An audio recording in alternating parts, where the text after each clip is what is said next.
रत्नागिरी जिल्ह्यातील गोहागर येथील श्री देव गोपाळकृष्ण माध्यमिक विद्या मंदिर या शाळेत जागतिक महिला दिन उत्साहाने साजरा करण्यात आला। या निमित्ताने ताराराणी ब्रिगेडच्या अध्यक्षा श्रीमती वंदनाताई मोरे यांनी शाळेत उपस्थिती लावत विद्यार्थिनींना मार्गदर्शन केले। शाळेचे संचालक व स्कूल कमिटीचे अध्यक्ष दीपक कंगुटकर, उपमुख्याध्यापिका सौ सुजाता कांबळे यांनी श्रीमती मोरे यांचे स्वागत केले। विद्यार्थिनींना मार्गदर्शन करताना वंदनाताई नेमक्या काय म्हणाल्यात हे या व्हिडिओच्या माध्यमातून पाहूयात। जागतिक महिला दिनाच्या प्रथम आपल्या सगळ्यांना शुभेच्छा। जागतिक महिला दिनानिमित्त आजच्या या कार्यक्रमास उपस्थित शाळेच्या उपमुख्याध्यापिका कांबळे मॅडम, बाकी शाळेच्या सर्व आपण सहकारी आणि आपण सगळं आदर्श विद्यार्थी। वर्षाच्या 12 महिने कॅलेंडरवर महत्त्वाचे दिवस असतात, त्यातला 8 मार्च हा जागतिक महिला दिन। जानेवारी महिन्यामध्ये सावित्रीबाई फुले जयंती झाली, महासाहेब जिजाऊ जयंती झाली। अशा पद्धतीने हे सगळे कार्यक्रम होत असताना जागतिक महिला दिन हा इतका महत्त्वाचा कार्यक्रम आहे, कारण त्याच्या नावामध्येच ते महत्त्व आहे। जागतिक महिलांवर होणाऱ्या अन्याय आणि अत्याचाराविरुद्ध आज अनेक आपण पाहतो, अनेक लोक उभी असतात, अनेक संघटना आहेत। स्वतः मुलींना सक्षम करण्यासाठी, तुम्हाला स्वतःच्या पायावर उभं राहण्यासाठी किंवा तुमच्यावर आज आपण पाहतोय देशभरामध्ये मुलींवर खूप अन्याय आणि अत्याचार होत आहे आणि या अन्याय अत्याचाराला वाचा फोडण्यासाठी आज सगळेजण एकत्र आलेले आहेत। तरी सुद्धा हा अन्याय आणि अत्याचार थांबलेला नाही, आजही तो चालू आहे। आजही आमच्या महिला आणि मुली सुरक्षित नाहीये। यासाठी कायमस्वरूपी अनेक कायदे आहेत, परंतु ह्या कायद्यांचं उल्लंघन करून या विषमतेला तोंड देण्यासाठी अनेक अशा विकृत प्रवृत्तीची लोक आजही समाजामध्ये आहेत आणि त्यांना उत्तर देण्यासाठी तुमच्या मुलींनी सक्षम होणं हे अतिशय गरजेचं आहे।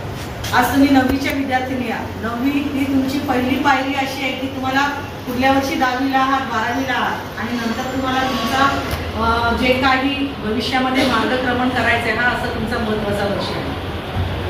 एक मुलगी जर निर्भयपणे तयार झाली तर निर्भयासारख्या ज्या मुलींवर अन्याय होतोय अशा निर्भया आपल्यामध्ये तयार होणार नाही। आज पोलिसांचं सुरक्षा पथक आहे, दामिनी सुरक्षा पथक।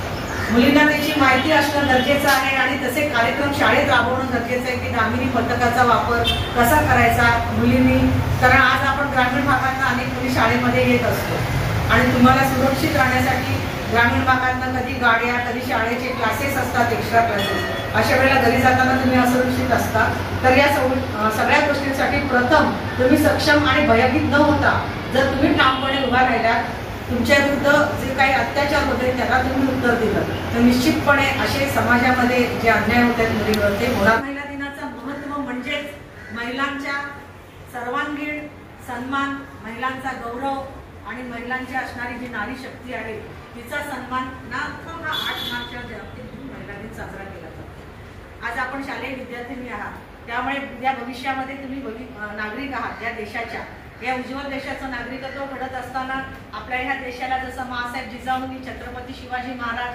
छत्रपती संभाजी महाराजांसारखे 2 छत्रपती घडवले, सावित्रीबाई फुले यांनी 150 वर्षापूर्वी आपल्या अंगावर चिखलफेक, दगडफेक घेतली, म्हणून आज आम्ही सर्व महिला आणि मुली आपण आज शिक्षणासारखं हत्यार त्यांनी आपल्या हातामध्ये दिलं, म्हणून आज आपण सगळ्याजणी शिक्षण घेतो।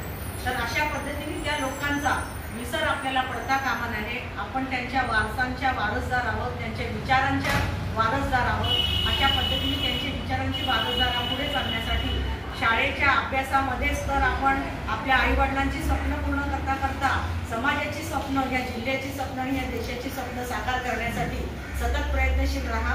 आपल्याला जो अभ्यासाचा आपला जो विषय आहे त्यामध्ये प्रत्येकीने या शाळेचं नाव उज्ज्वल आणि भविष्यमय असं करा।